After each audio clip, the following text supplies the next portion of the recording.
ご視聴ありがとうございます。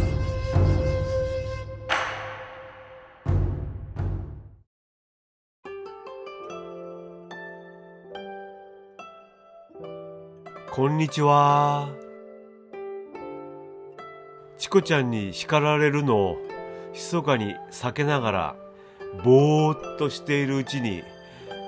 いつの間にか高齢者になっちゃいました。自分がまさかこんなに年を取るとは正直想定外でした。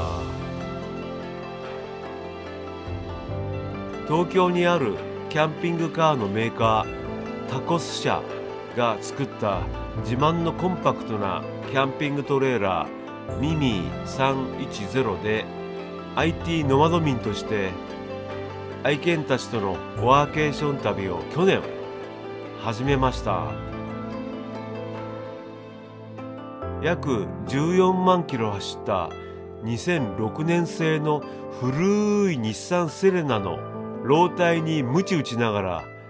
キャントレミミ310を引っ張っています。実は情けないことに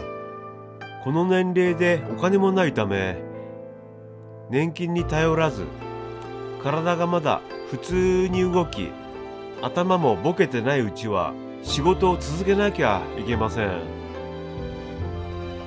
だからボケてる暇はないと自ら気合を入れます。でもどうせ仕事するのであれば子育てもとっくのとうに終わったことだし、若い頃のようにガツガツ働かず明日の遠足が待ち遠しくて眠れない幼稚園児のような毎日が続けばいいなぁとワクワクドキドキな冒険の旅をしながら仕事をしてみてはどうかなと思い立ちました。3年前の当時63歳、今がそのラストチャンスだと結婚40周年を共に迎えたかみさんにキャンピングトレーラーの購入意思をまずはぼかして伝えてみました。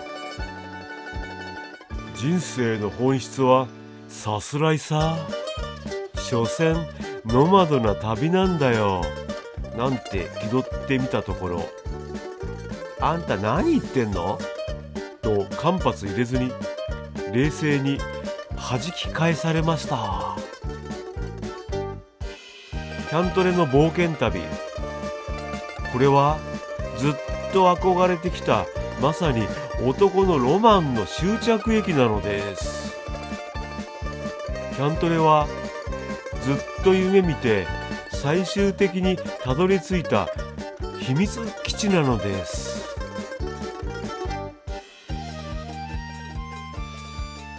これはもうかみさんの顔色は伺わずに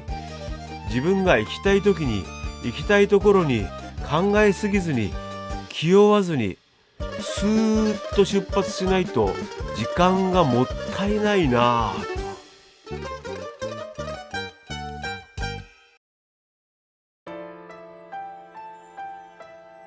さて、自分が勝手に設定したラストチャンスですが、実行に移すのには正直数々の壁が立ちはだかっていました。ハードルが高すぎるよと弱音を何度も吐き捨て、その夢が消えかかったりぼんやりと見え始めたり、誰にも言えずそんなことばかり繰り返す約2年でした。しかしこの最後の大人のおもちゃ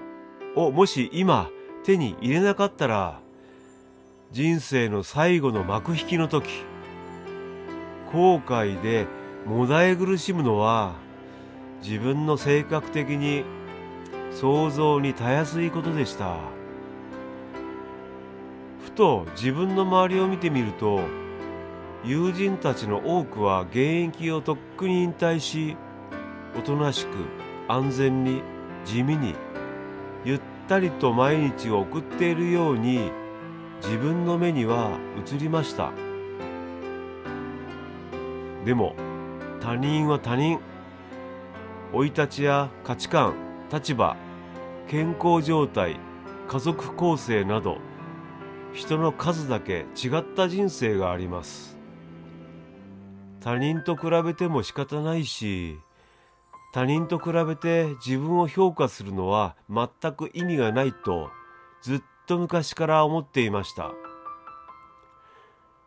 他人の土俵で生きてるわけじゃないし、自分は自分だと自らを奮い立たせ前に進む。それに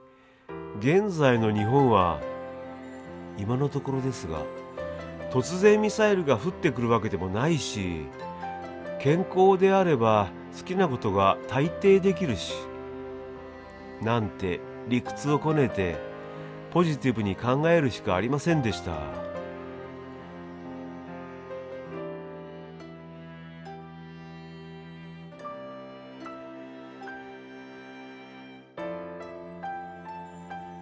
日本で生まれ育って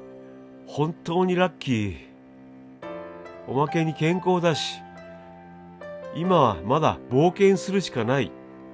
守りじゃないと自分に言い聞かせ前に進む。切羽詰まっていました。自分に残された時間がどんどん少なくなっていくことに焦っていただけかもしれません。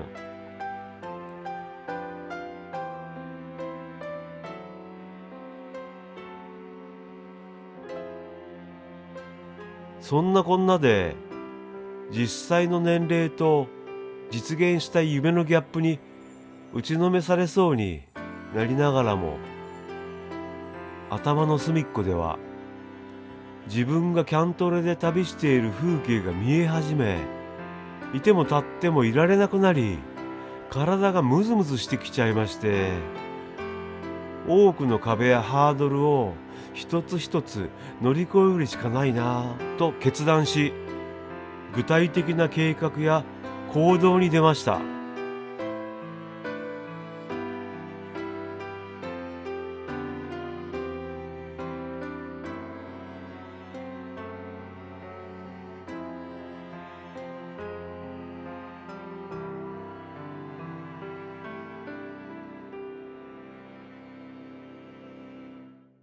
終わったのかなと思ったら急によみがえったように、最後まで儚く命を灯す線香花火でありたい。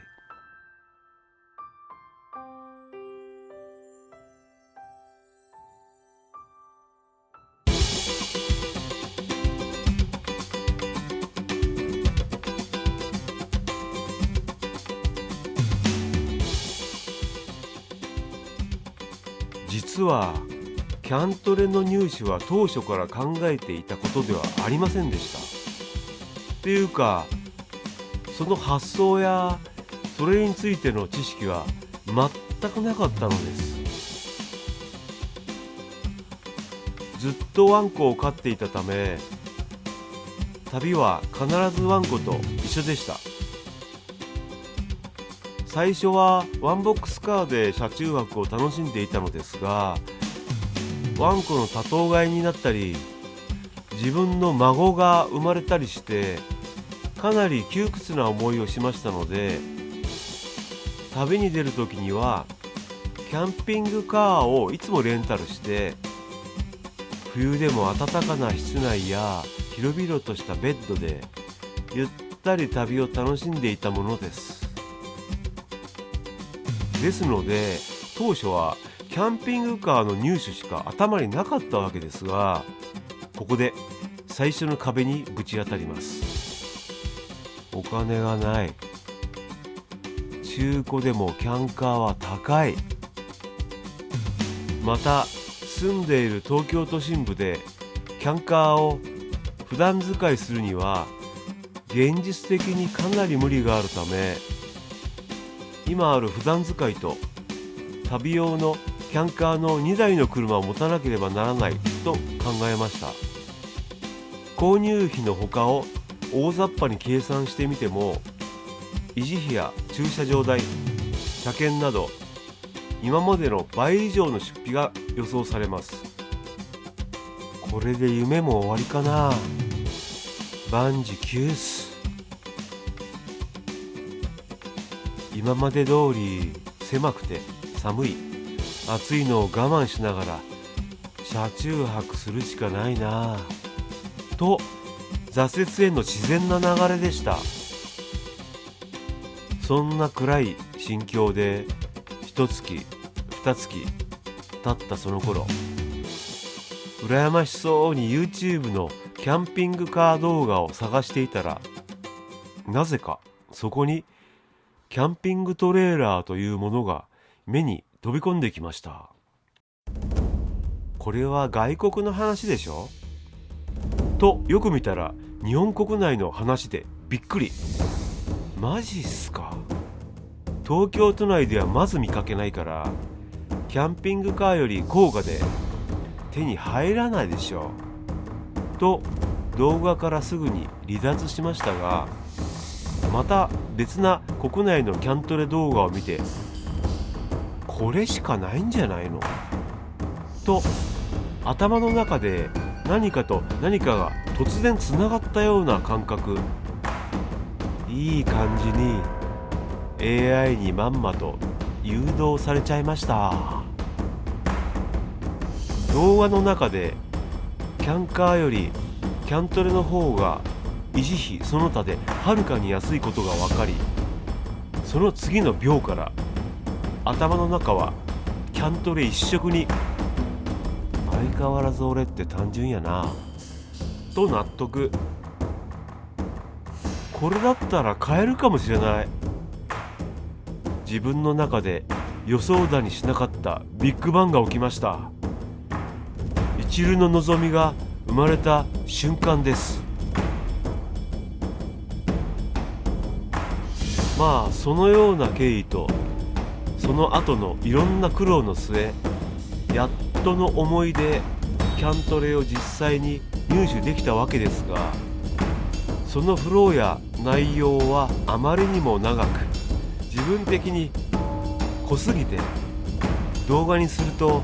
10本くらいは楽に作れそうですので、近いうちに少しずつ別動画にしていきたいなという腹積もりです。実際に自分がたどった過程や具体的な方法などをもとにその動画を作り、同じようにキャントレの入手を考えている方がいるとして、それが少しでも参考になり得るとしたら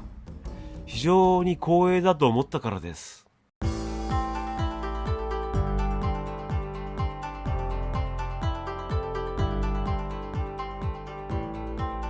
まだ去年のことです。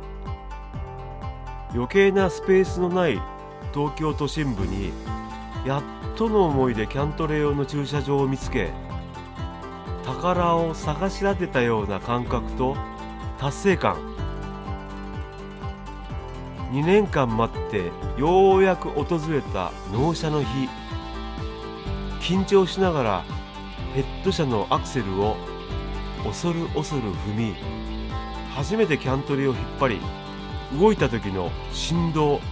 感触と高揚感。納車後そのまんま旅に出て、バックカメラが映らないのにいきなり首都高に乗り、汗だくになった時の不安と緊張感。初めてのお泊まりでこんなにも快適なのかと感じた時の驚きと幸福感。初めての旅から帰ってきて、激狭な一方通行路を初めて引っ張り、契約した駐車場までたどり着けた時の安堵と満足感。契約した駐車場までなんとかたどり着き、バック駐車してみて、予想外の難しさで諦めて手でキャントルを押した時の挫折と無力感。今思うとそれらすべてが挑戦であり、冒険であり、感動でした。1年間たくさんのキャントレ旅を経験してきた今でも、旅の計画を始めるとき、通ったこともない道を Google マップのストリートビューで丁寧にたどり、この峠道ならキャントレ引っ張っても通れるかなとか、このコンビニならバック駐車もできそうだなとか、ここから入ってこの駐車場ならなんとか止められて車中泊も OK だなとか、ここで止めて日帰り温泉の後ビールがやばいねとか、独り言を延々と語りながらドキドキワクワクで気がつくと夜明け、そんなポジティブな自分がいます。ストリートビューで予習しすぎて初めての現地についても初めて訪れた気がしない弊害。